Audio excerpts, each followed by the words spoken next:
Marcus Webb swirled the amber liquid in his crystal glass, watching the lights of New Celesta shimmer through the viewport behind him. The Sapphire Terrace occupied the top floor of the tallest spire in the entertainment district, and tonight he'd finally earned the right to dine here. 3 years of careful investments, shrewd negotiations, and one particularly brilliant freight consolidation. Contract had transformed him from a struggling, independent trader into a moderately successful entrepreneur. To questionable decisions and lucky breaks, he muttered to himself. Taking a sip, the restaurant hummed with refined conversation. A dozen different species enjoying cuisine from across the known sectors. The decor spoke of understated wealth-genuine wood paneling imported from Earth, bioluminescent coral arrangements from the deeps of Aquaria, and tables carved from single pieces of asteroid crystal. Each detail whispered the same message. You've made it. A waiter approached, his movements fluid despite his 8-limbed frame. The Octarian's skin shifted through pleasant shades of purple and gold. Good evening, sir. Have you decided on your selection? Marcus glanced at the menu again, the holographic text shimmering in 3 languages. I'll have the rare delicacy. Your specialty, untold? The waiter's tentacles rippled with what might have been approval. An excellent choice. We take great pride in the freshness of our offerings. Would you prefer the traditional presentation or the interactive experience? Traditional sounds fine. Marcus had no idea what interactive meant in this context, but he'd learned that playing it safe usually worked when dealing with unfamiliar alien customs. Very good, sir. Your selection will arrive shortly. The waiter glided away, leaving Marcus to enjoy the view and the warm glow of success. 10 minutes later, footsteps approached his table, too many footsteps. Marcus turned, expecting perhaps an elaborate serving cart or ceremonial presentation. What he saw instead made his throat go dry. 2 uniformed guards flanked a woman, or at least a being so humanoid that the distinction barely mattered. Her skin held a soft blue luminescence, like moonlight on tropical waters. Long midnight black hair cascaded past her shoulders, partially obscuring her face. She wore what looked like ceremonial garments, intricately embroidered but far too revealing, and her wrists and ankles bore delicate chains that chimed softly with each reluctant step. The waiter reappeared, gesturing proudly. Your fresh delicacy, sir. An Aquarian female, caught just this morning. Notice the quality of the skin, absolutely pristine. We can prepare her tableside if you prefer, or our chef can wait. Marcus's voice came out rougher than intended. He cleared his throat, forcing his face into a mask of casual interest while his mind raced. This is the rare delicacy? Indeed, sir. Aquarian flesh is considered the finest in this sector. The neural patterns create exceptional flavor profiles, and the tissue remains tender, even when... I'd like a moment to examine my selection. Marcus interrupted, his business instincts kicking in. Alone. The waiter hesitated. Sir, protocol requires supervision during... Marcus pulled out his credit chip, transferring a sum that made the Octarian's skin flash bright yellow. I'm sure we can make an exception to protocol. I prefer to appreciate my meals privately before dining. The waiter's tentacles curled in what Marcus hoped was agreement. Of course, sir. Most discerning. We'll be nearby if you require preparation assistance. He gestured to the guards, who released their hold on the woman's chains and stepped back to a respectful distance near the kitchen entrance. As soon as they were relatively alone, the woman's eyes met his. They were the color of deep ocean waters, and filled with a terror that made Marcus's stomach turn. She remained silent, but he could see her trembling. Marcus leaned forward, keeping his voice low and his expression neutral, in case anyone was watching. Do you speak standard? A barely perceptible nod. My name is Marcus.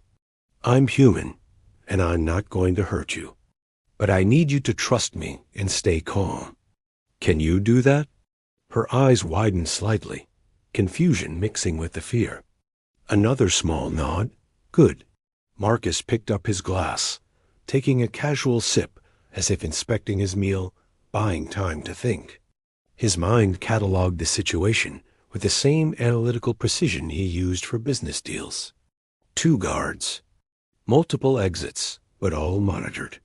Security cameras in the corners. The restaurant's reputation meant serious backing, probably organized crime with political protection. "What's your name?" he asked softly, still maintaining the pretense of examining her. "Naya." Her voice was barely a whisper. Melodic despite the fear. Naya. Beautiful name. Marcus set down his glass and stood, walking around her as if inspecting merchandise. It made his skin crawl, but it sold the act. "How did you end up here?" "I was a performer on Aquaria Prime. They said they had a contract for entertainment venues in this sector. The pay was good. The terms seemed legitimate." Her voice cracked slightly. "When we arrived, everything changed. They took my identification, my communications device. Told us we belonged to the house now." Marcus stopped in front of her, his back to the distant guards. "How many others?" "There were 12 of us. I've only seen 3 since we arrived 2 weeks ago." His jaw clenched. This wasn't just one restaurant's twisted menu. This was trafficking on a systematic scale. The waiter began drifting back toward them, tentacles waving with professional attentiveness. Marcus needed to act fast.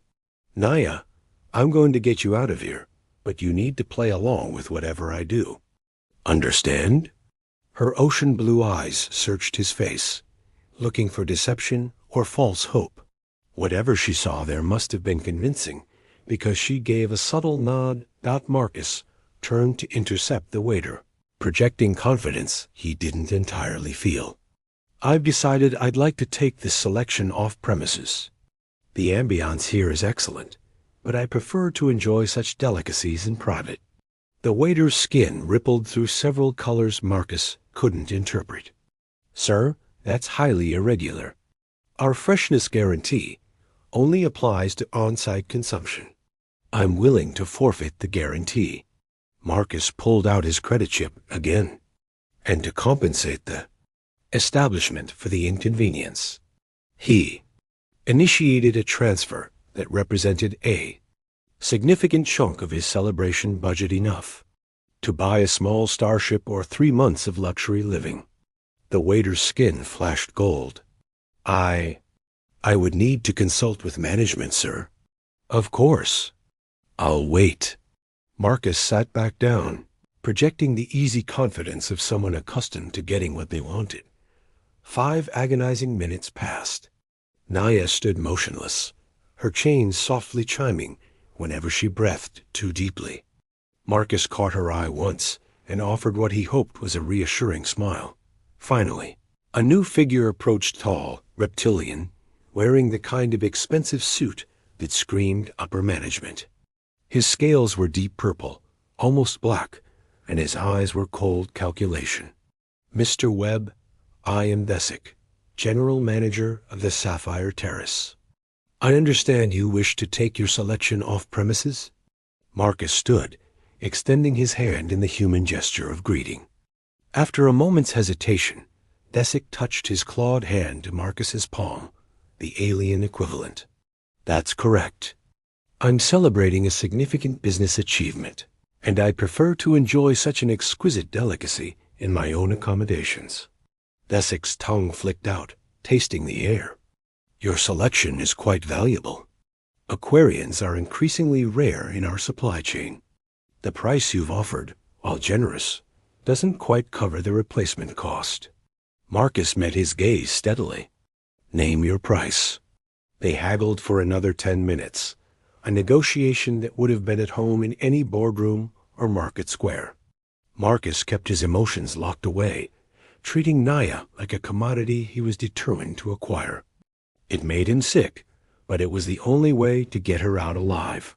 Finally, They reached an agreement that left Marcus's account considerably lighter, but still solvent. Desick produced a datapad with a transfer agreement and release form.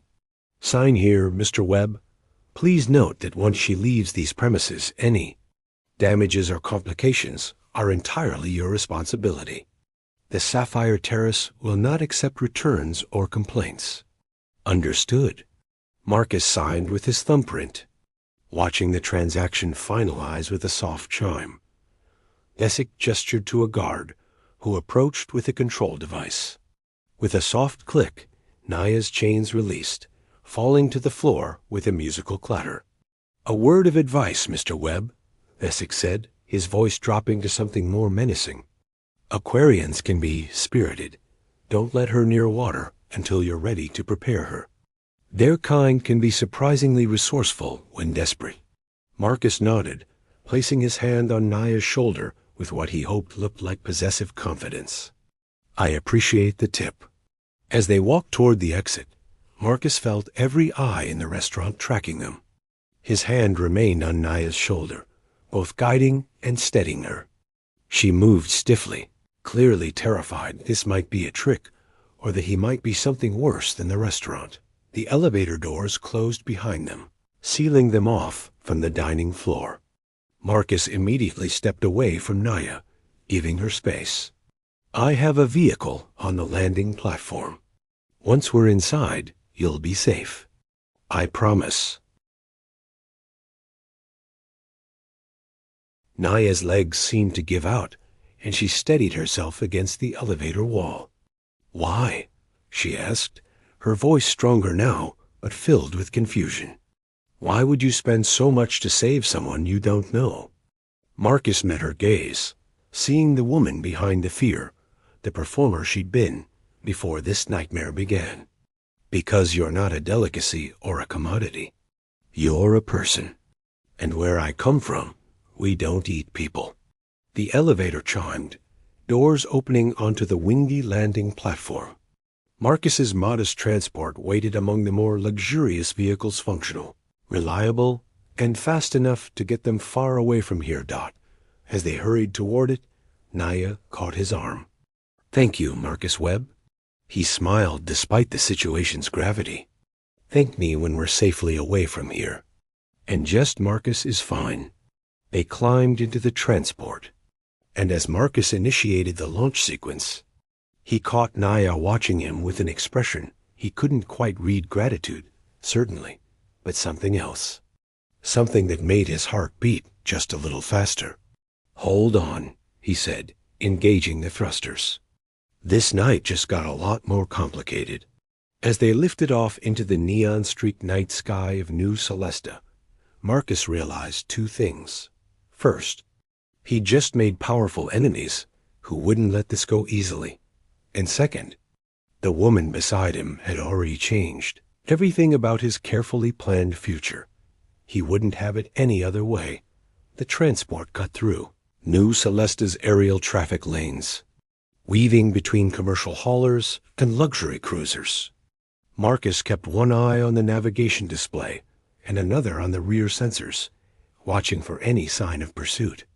Beside him, Naya sat rigid in the passenger seat, her blue-tinged fingers gripping the safety harness. "You can breathe now," Marcus said gently, adjusting their altitude to blend with the evening commuter flow. "We're clear of the restaurant's immediate surveillance range." Naya exhaled shakily, and he noticed her hands were trembling. "Clear doesn't mean safe. The Sapphire Terrace, they're connected to something bigger." The guards talked about the syndicate, about quotas and shipments. Her ocean-deep eyes met his. "They won't just let me disappear?" "I know." Marcus pulled up a secondary display, routing them through a more circuitous path toward his apartment in the merchant district. "That's why we're not going anywhere obvious.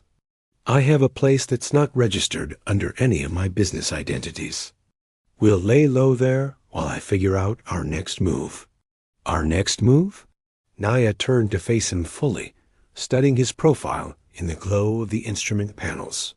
"Marcus, you've done more than enough. You saved my life and spent a fortune doing it. I can't ask you to. You're not asking. I'm offering." He glanced at her, managing a slight smile despite the tension coiling in his chest. "Besides, I'm already involved. The moment I walked out of that restaurant with you, I made myself a problem for whoever runs that operation." A proximity alarm chimed softly. Marcus checked the sensors and cursed under his breath. 3 vehicles had broken from the normal traffic pattern and were closing on their position fast. Aggressive, and definitely not coincidental. "They found us," Naya whispered, her bioluminescent skin paling. Not for long.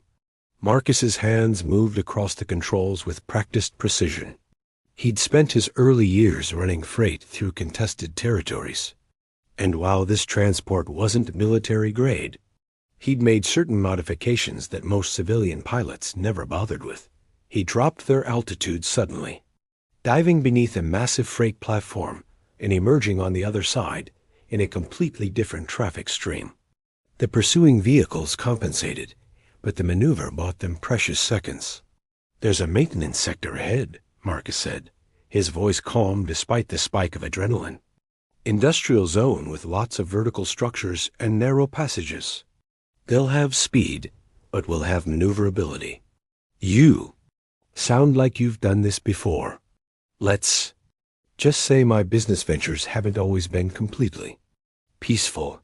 He threw the transport into a sharp banking turn, threading between 2 corporate towers with mere meters of clearance on either side.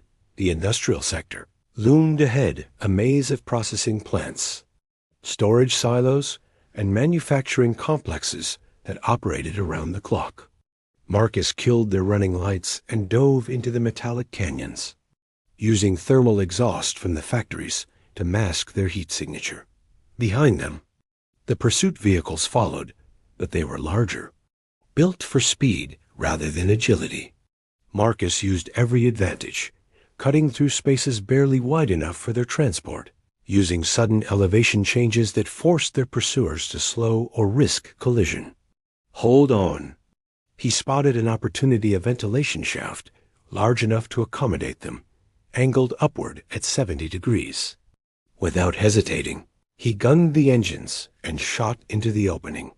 The transport rattled as they rocketed up the shaft, warning klaxons blaring about the steep angle in proximity to the walls.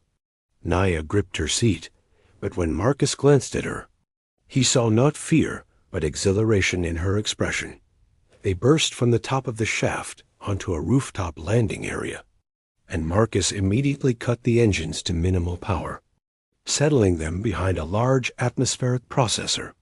Through the viewport, they watched their pursuers circle below, searching. The silence in the cabin felt heavy after the chaos of the chase.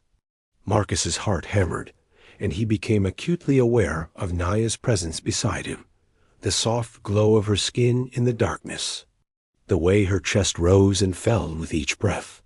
"That was incredible," she said softly, turning to him with wide eyes. "The way you flew, I've never seen anything like it." Marcus felt heat rise to his cheeks. "Just experience. You pick up tricks when you've had to run from pirates, corporate enforcers, and the occasional irate client. That's quite a resume for a businessman." There was a teasing note in her voice now, the terror from earlier beginning to fade. "I prefer entrepreneur with diverse experience." He checked the sensors again. The pursuit vehicles were moving away, expanding their search pattern. "We should stay here for a few more minutes. Make sure they're really gone." Naya unbuckled her harness and shifted in her seat to face him more fully. The movement made her ceremonial garments shimmer, and Marcus forced himself to focus on her face rather than the curves inadequately covered by the flimsy fabric. "Can I ask you something?" she said. "Of course. Why did you really do it?" "Save me, I mean. You said it's because I'm a person, but—" She paused, searching for words. Most beings would have looked the other way. It would have been easier, safer. "You didn't know me." "I could have been anyone." Marcus was quiet for a moment, considering. The honest answer felt too revealing, too raw, but something about this woman made him want to be truthful. 5 years ago, I was running a cargo route through the frontier reaches. Got caught in a territorial dispute, wrong place, wrong time. My ship was damaged, and I was drifting with failing life support. He met her gaze. An Aquarian trade vessel picked up my distress signal. They had no reason to stop for a human they didn't know, especially in hostile space. But they did. They saved my life, patched up my ship, and refused any payment. Naya's expression softened. You were returning the favor. Partly. But also, he reached out, surprising himself, and gently touched her hand. When I looked at you, I didn't see a commodity or an alien or even a person I owed a debt to. I saw someone terrified and alone, and I knew I couldn't live with myself if I walked away. Her fingers intertwined with his, her skin cool and smooth. I'm glad you didn't. The air between them felt charged, intimate in a way that had nothing to do with the danger they'd just escaped. Marcus found himself noticing details, the way her dark hair caught the faint light from the instruments, the delicate pattern of slightly darker blue that traced along her cheekbones like natural cosmetics, the full curve of her lips. We should probably get moving soon, he said, though he made no move to pull his hand away. My place isn't far from here, Marcus. Her voice was barely above a whisper. Yeah? Thank you. Not just for saving me, but for being kind about it. For treating me like a person, even when you were pretending not to. Her ocean eyes glistened with unshed tears. In those cells, waiting to be served, I'd almost forgotten what it felt like to be seen as anything other than meat. The rawness of her words hit him hard. Marcus squeezed her hand gently. You're not meat, Naya. You're extraordinary. She smiled then, the first genuine smile he'd seen from her, and it transformed her face from beautiful to breathtaking. Careful, Marcus Webb. Compliments like that might make a girl think you're interested in more than just playing hero. He felt his pulse quicken at the playful challenge in her tone. Would that be such a terrible thing? That depends. She leaned slightly closer. Are you the kind of man who runs toward danger or away from it? I think tonight answered that question. Good. Her smile turned mischievous. Because I have a feeling the danger is just getting started. Marcus started the engines again, bringing them to whisper-quiet power. My apartment is in Sector 7. It's small, nothing fancy, but it's secure and off the grid. You can rest, clean up, and we'll figure out our next steps.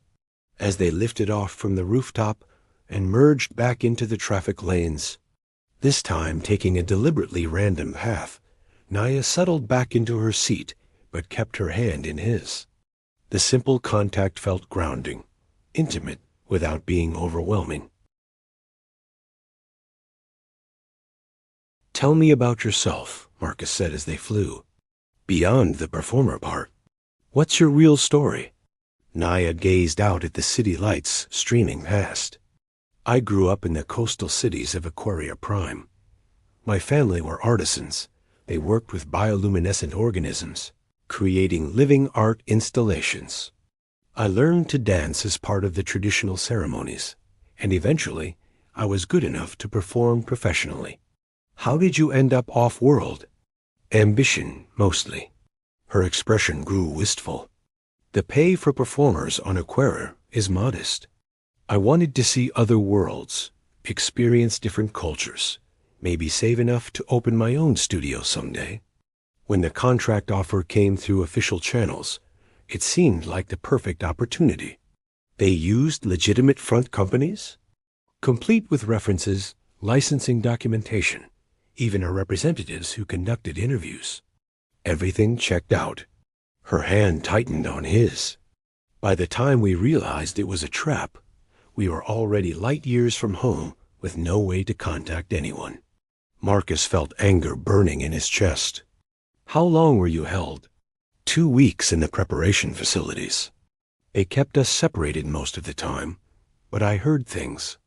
The Sapphire Terrace is just one outlet. There are others across multiple sectors, all feeding the same supply chain. She paused. The guards talked openly around us. I don't think they expected any of us to survive long enough to repeat what we heard. Did you catch any names? Organizations? The Syndicate, like I mentioned. And there was a name that came up several times when they thought we couldn't hear Governor Thesick. The one who managed your transaction. Marcus's mind raced, connecting pieces. Not just a restaurant manager, then. If he's organizing on this scale, he's got serious backing, which means coming after us won't be difficult for them. Then we'll need to be smarter than they expect. Marcus guided them toward a nondescript residential tower. We're here. The building was typical middle-income housing, not nice enough to draw attention, not poor enough to have inadequate security. Marcus landed on a public platform and led Naya through a series of corridors that he'd deliberately chosen for their lack of surveillance coverage. His apartment was modest. One main room serving as combined living space and kitchen, a small bedroom, and a bathroom. But it was clean, comfortable, and most importantly, paid for through a shell company that couldn't be easily traced to him. It's not much, Marcus said, suddenly self-conscious as Naya looked around. It's perfect. She moved to the viewport, gazing out at the city. It feels safe. Marcus moved to a secure panel hidden behind a wall hanging and pulled out supplies he'd stashed for emergencies: clean clothes, basic provisions, a medkit, and a small but effective defensive weapon. The bathroom's through there, he said, handing her a comfortable-looking tunic and pants. Take your time.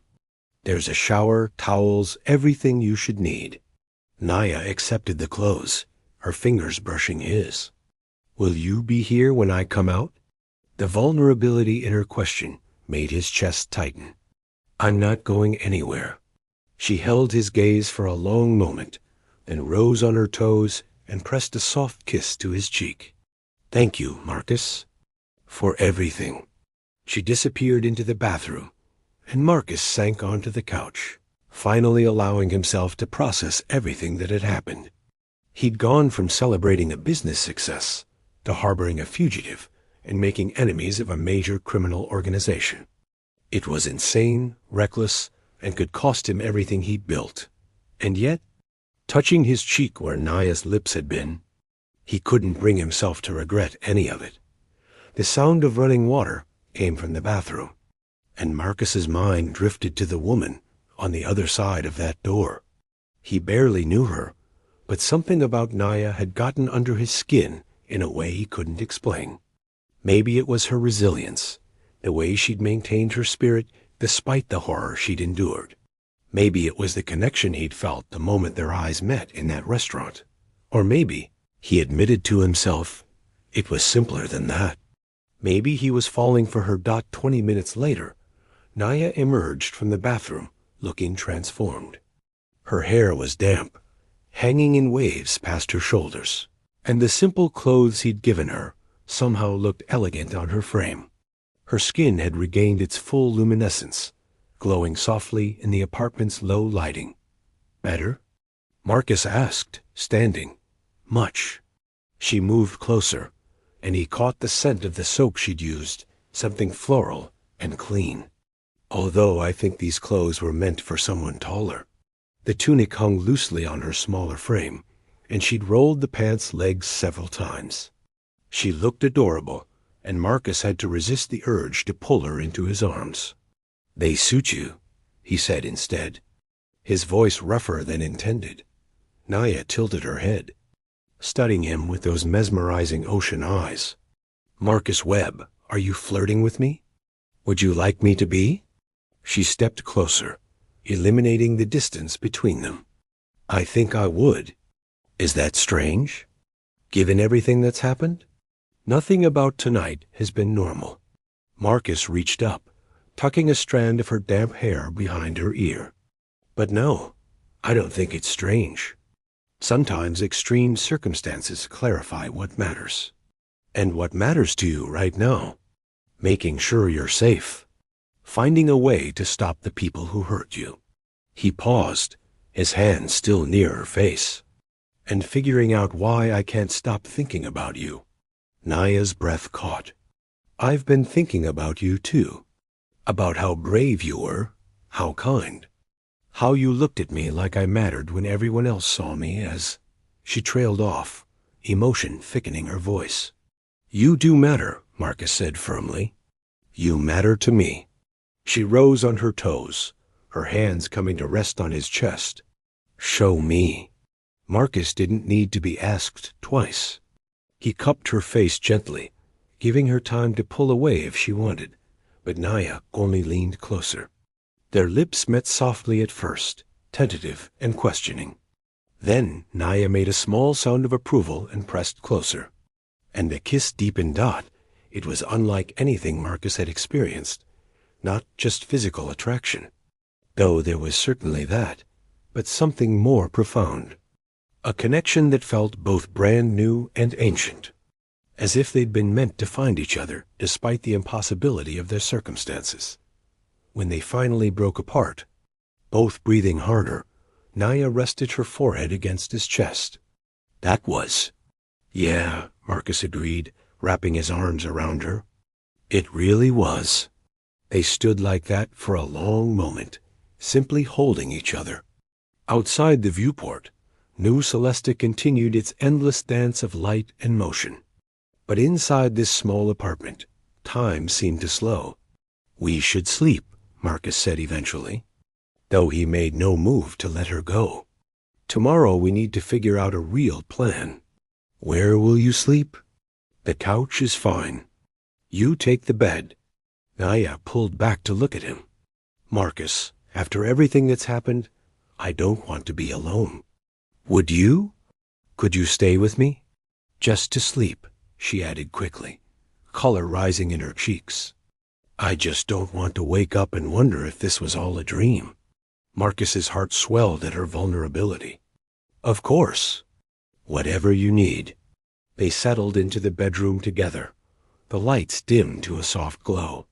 Naya curled against Marcus's chest, her cool skin a pleasant contrast to his warmth, and his arms wrapped protectively around her. Marcus? She murmured sleepily. Promise me something. Anything. Promise me that when this is over, when we're safe, you'll take me on a proper date. Somewhere without anyone trying to kill or eat me. He smiled into her hair. I promise. Anywhere you want to go. Good. She snuggled closer. Because I think I might be falling for my hero. Marcus pressed a kiss to the top of her head, his chest tight with emotions he was only beginning to understand. The feeling is mutual. As Naya's breathing deepened into sleep, Marcus lay awake, his mind already working on how to keep his promise. Tomorrow, they'd face the reality of their situation, the syndicate, the conspiracy, the danger that wouldn't simply disappear. But tonight, holding this extraordinary woman in his arms, Marcus allowed himself to believe that some things were worth fighting for. Some connections were worth any risk, and as he finally drifted off to sleep, Naya safe in his embrace, he knew with absolute certainty that he would move mountains to protect what they were beginning to build together. Whatever came next, they would face it together.